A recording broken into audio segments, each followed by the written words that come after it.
Hey, CityCast listeners, it's Megan. If you've been to the Strip, gosh, in the last 10 years, you know a lot has changed. And in a lot of ways, the anchor to all that is the Strip District Terminal. The historic 5-block building used to be the source for all the produce in Pittsburgh. And now it's an all-day destination for shopping, dining, working out, and more. There's the market on Saturdays, performances on Sundays, parking and retail discounts on Tuesdays. Check it all out for yourself in person and at stripdistrictterminal.com.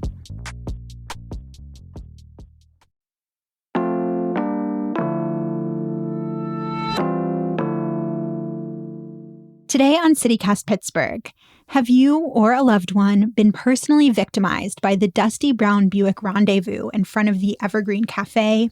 You know, the spot on Penn Avenue in Point Breeze. Some kind of car has been blocking traffic in this exact parking spot for nearly 50 years.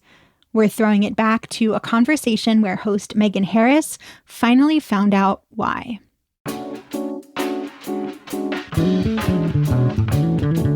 It's Monday, August 21st. I'm Mallory Falk, and here's what Pittsburgh's talking about.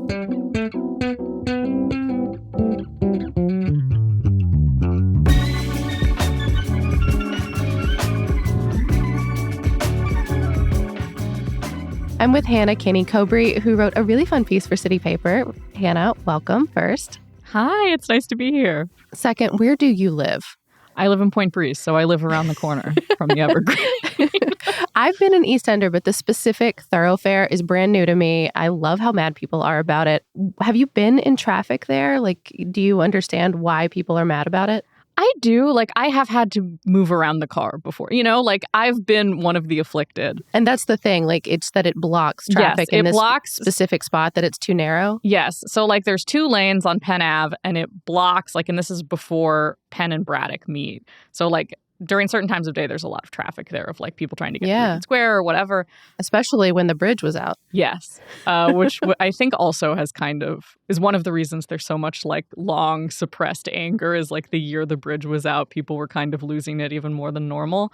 But yeah, it blocks 1 lane of traffic. So, like, if it's parked there, you have to go around. And it creates kind of a bottleneck, which I think has caused much frustration over the years. And the car there, it belongs to this guy, Phil. He's the owner of the Evergreen. What is this bar like? Like, what brought Phil there? So the Evergreen Cafe, it's a bar that's been there. I mean, I can't remember exactly the date from the article, but it's been there for, Phil is 65, so it's been at least 60 or 70 years. And so I guess to explain my personal connection to it is that my uncle, who was married to my dad's sister, is Phil, the owner of the Evergreen's brother. And it was like a family bar. So, like, the entire time he was growing up, as he was telling me, like, he and his brothers would always, like, go into the bar and, like, clean it to make extra money in high school. Can you describe the space for me, like just the general vibe? Yeah, it's like a very divey dive bar. So it's like cheap beer. Of course, that's a Pittsburgh tradition. I know, it has to be cheap beer. It's like there's a lot of regulars there. Like, if you come in at, like, a certain time, you will see people all watching Wheel of Fortune together. You had a photo in your piece that had John Wayne in the background in front of, like, some wood paneling, and that feels like very true to a very specific kind of spot in this city. Yes. And that's the thing is that, like, there's a bunch of random decor in the bar, but it's, like, very much all decor that I think comes out of, like, the bar's history or, like, the Bacharach family particularly. So, like, the John Wayne, for example, Phil's mother, Lena, who I met before she passed away a couple years ago, I would go over to her house sometimes when I was growing up, just as, like, a big family gathering, like Christmas or whatever. And she had a wall in her house, like, devoted to, like, she loved John Wayne. Yeah. No, I know this wall. My grandmother had a John Wayne next to Jesus, next to Ronald Reagan. Yeah, it was the Holy Trinity. That's a beautiful, beautiful trio. Right? So a lot of your story was built on social media complaining. Did you have any favorite comments that you saw? There's a lot of them. Should I pull them up? Yeah, why not? Do it. All right. Let's see. Pittsburgh personified. So the original Reddit post, I'm just going to read it off my phone. Yeah. So the original Reddit post that got a screenshot reposted was, To the asshat parked on Penn Ave near the intersection of Braddock at 3:15 on a rainy Friday afternoon. I wish you a weekend full of diarrhea with no toilet paper. Wow. So already we're getting kind of the sense of extreme anger that people have. Yeah, Pittsburghers have venom in very specific ways. Yes, they do. So let's see. Thank you. It's been 18 years of wondering, pent-up aggression. This one post is worth about 20 therapy sessions. Wow. Okay. And then one person said, which I actually do see a point of, this isn't even a negative comment, y'all gonna miss that one car when they turn the whole area into luxury condo developments and a condado taco. Oh, that's a deep burn. Nobody's ready for that. I know. It's true. We can't handle it, but it's true.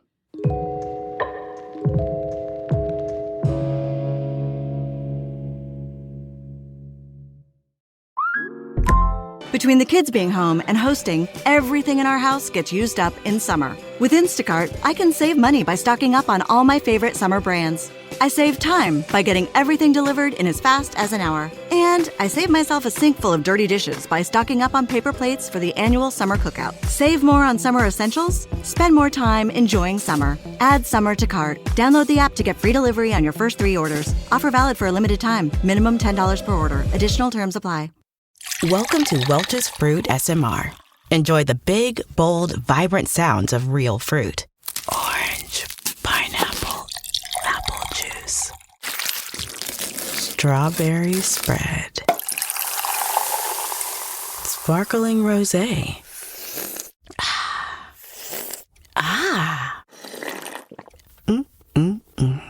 Made with real fruit for a taste as bold as you. Welch's, let's fruit stuff up. So let's get to why brother Uncle Phil is there. According to the city, he can legally park there. Can you explain the rules around what he can and can't do? Yeah. So if you look at the sign in front of the bar, it only prohibits parking Monday through Friday from 2:30 to 6:30.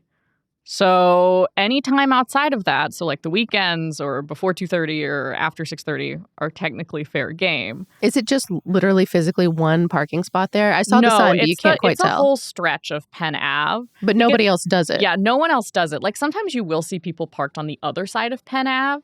But there are parts of Penn Ave that you can park on, and he's just the only one who ever exercises. Yeah, so it's not that it's illegal. Yeah. It's just that he has the audacity. Yes, he is stubborn. He's committed to it. He thinks it's his birthright, and he's sticking to it. Well, but in the Reddit comment you just read, you said that that person saw him there at 3:15. So do we know if Phil is abiding by the rules? I don't know. He would not reveal that to me. He basically did say to me that he does. So I do wonder, I don't know, and maybe some other intrepid person can go back and ask him. But I will say that I do wonder how many people don't realize that, on the weekends, it's fair game for whenever. So, you might see him park there between those hours on, a Saturday. But I don't know. Yeah. Where does Phil park between 2:30 and 6? He probably parks around the corner because, there's a bunch of side streets. Yeah. And so either that or he's just not there. Because also the thing, too, is that he lives, really close to the bar. He lives, a couple blocks away. And this didn't make it into the article, but he says to me, the reason I drive my car and park there, even though, I live close by, is because, I have to go get liquor, I have to go, take bottles that need to be recycled to Construction Junction. So, I do need to, bring my car because, I need it to run the bar. Yeah, makes sense. Yeah. We here at CityCast Pittsburgh tried our best to figure out who is even in charge of those parking spots, how it gets approved in the first place. I'm pretty sure it's the zoning department, but I did not get any response from the city. Public safety said it's not on them, that they only enforce the parking. So it remains a mystery. I was surprised how difficult it was to Google my way into this answer. Yeah, I also attempted to see if I could get a reason for it when I was working on the article, not because I was approaching it from a true journalist hard-hitting perspective. I kind of meant it more as a profile, but I also could not get any answers. Well, so if Phil knows that he is being so much trouble to many hundreds of Pittsburghers over the years, I guess even some car crashes that you wrote about, too, that he has been personally victimized by his own parking. He told me his car has been hit. Different cars over the years has been hit over 10 times. So why keep parking there then? I mean, he is committed. He is stubborn. And I think like his dad parked there before them. He's been parking there for 50 years. And I think he's like, I'm just going to keep doing it. You can't stop me. And I also think, too, he said to me was like, there's a lot of things in the city that don't make any sense, you know? Well, I mean, people save spaces all the time. You think about parking in Lawrenceville, which is like kind of a nightmare, and you'll see people, you know, trying to like do whatever they can to reserve a space. The parking chair, cone, actual whole table, like that's a time-honored tradition. Yes. And I mean, Phil has the cone with the flag, and that's his thing that he uses. But he's just like, this is my spot. I can park here. I'm allowed to park here. I don't care what anyone thinks. Like, he just does not care. Does it bother him that he's been hit so many times? No, he seems pretty relaxed about it, which is surprising to me because if my car kept getting hit in the same spot, I don't think I would feel the same way. But yeah, I mean, in the story, I talk about how he's had, at one point, one of his cars got hit and he was like, great, I'm so excited about this because I hated that car and now I can get a new one. Good for him, honestly. Well, so I know social media was a big part of why you started this piece in the first place. Have you heard anything from people since, now that they have met the man behind the Buick? I certainly have. So this kind of, it definitely blew up on social media, which on one hand is great for me because my actual like full-time job at City Paper is to manage the social media. Well, this was great for you. So if you said something about the article, I can guarantee you that I saw it. And if I didn't like it, I'm just not acknowledging it. I'm embodying Phil, actually, in my attitude towards it. But yeah, so I got a lot of comments. A lot of people, I think, read it and were very mad at Phil. I think maybe it only added fuel to the fire, which I felt a little bad about, almost like just on the level of like, even though I don't know Phil particularly well, I'm like, I don't want to quite literally blow up his spot.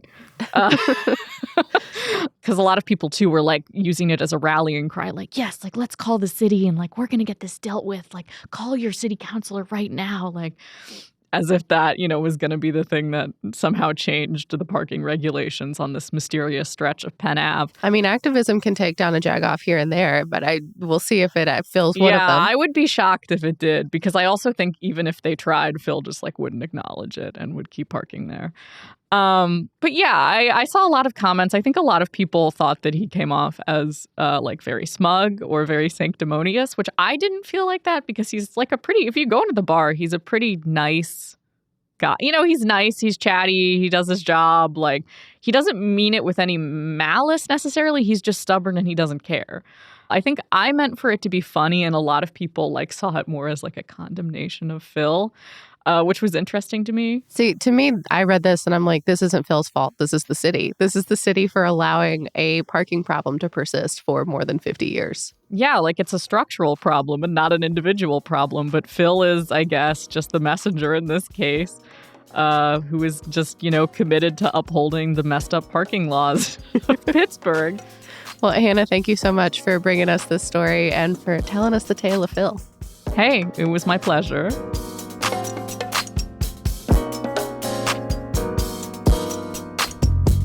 Before you go, here's lead producer Mallory Falk with a little more news. We're going to keep it traffic focused here. The 30th Street Bridge has fully reopened. That's the bridge that connects Troy Hill to Hers Island. It had been partially closed for a renovation project since April. It was down to one lane of traffic, the sidewalk was closed, and drivers couldn't get to the bridge from a number of streets, including Rialto. The renovation, which cost more than $1.8 million, included replacing the bridge's expansion joints, repairing railings, and upgrading lighting.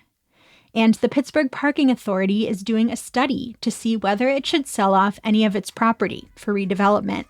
Pittsburgh Union Progress reports fewer people have been parking downtown since the start of the pandemic, and that means less revenue for the Parking Authority. It approved a $75,000 contract with a consulting firm to conduct this study. One potential site for redevelopment is a former garage downtown at the corner of 9th Street and Fort Duquesne Boulevard. The study should take about 4 months to complete.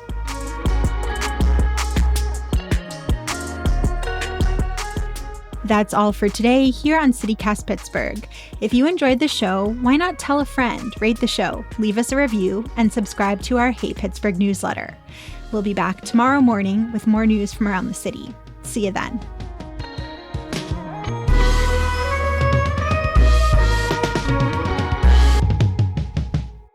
R.I.P. vehicles. Yeah, RIP vehicles.